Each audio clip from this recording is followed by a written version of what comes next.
फवाद चौधरी ने अपोजिशन जमातों की फंडिंग पर सवालात उठा दिए। कहा फॉरेन फंडिंग केस में पेशरफ्त नहीं हो रही। पीपी और नून लीग ने आज तक रिकॉर्ड जमा नहीं करवाया। टीएलपी की फंडिंग का किसी को कुछ पता नहीं। इलेक्शन कमीशन तमाम जमातों को फॉरेन फंडिंग का जायजा ले। फारूक हबीब बोले, तमाम जमातों के खाते सबके सामने आने चाहिए।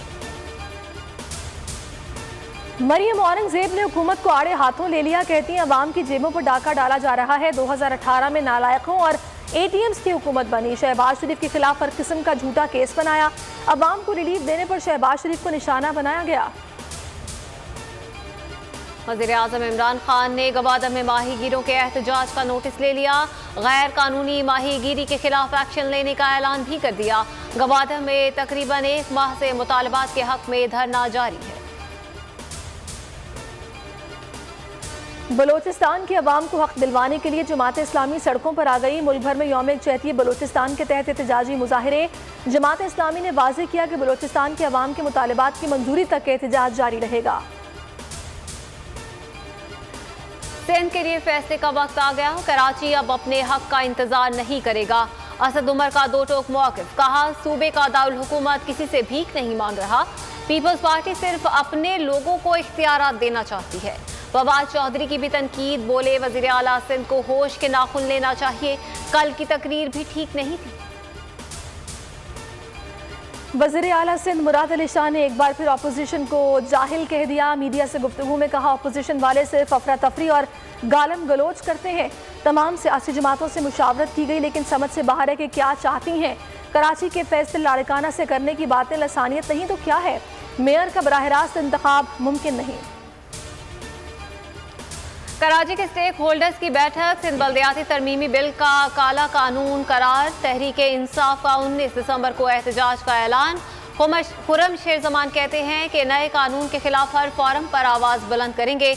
हलीम आदिल शेख बोले, लातों के भूत हैं, बातों से नहीं मानेंगे। वसीम अख्तर ने कहा, पीपल्स पार्टी वाले शातिर हैं, अवाम को बेवकूफ बना रहे हैं। नए बल्दियाती निज़ाम के खिलाफ जोड़ तोड़। मुस्तफ़ा कमाल की अमीर जमात इस्लामी कराची से मुलाकात। पीपल्स पार्टी को रियासत के लिए खतरा करार दे दिया। कहा, असेंबली में वज़ीर आला का बयान अफसोसनाक है। हाफिज नईमुर रहमान ने कहा कि वज़ीरा शाही मुतासिब सियासत कबूल नहीं। कराची को इसका हिस्सा दिया जाए, खैरात में चीज़ें नहीं।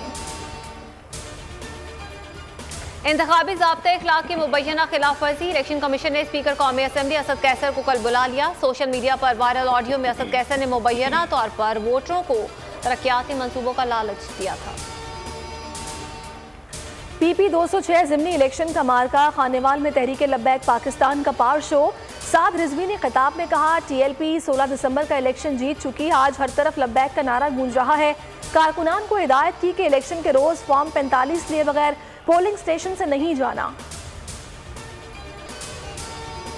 होगी छक्कों चौकों की बहार। खिलाड़ी रंग जमाने को तैयार। PSL 7 की ड्राफ्टिंग मुकम्मल। टीमों ने अपने अपने पसंदीदा खिलाड़ी चुन लिए। 7वें एडिशन में कई मुल्की और गैर मुल्की नामवर खिलाड़ी जगह ना बना सके। कामरान अकमल सिल्वर कैटेगरी में मुंतखब होने पर बतौर एहतजाज PSL से दस्तबरदार। कराची आर्ट्स काउंसिल में जारी 14वीं आलमी उर्दू कॉन्फ्रेंस के आखिरी रोज इल्म अदब के मोती बिखरे। मुल्की और गैर मुल्की मंदुबीन ने कॉन्फ्रेंस में शिरकत की। आखिरी रोज 7 किताबों की रोनुमाई, जबकि मुख्तलिफ सेशन मुनक्किद किए गए।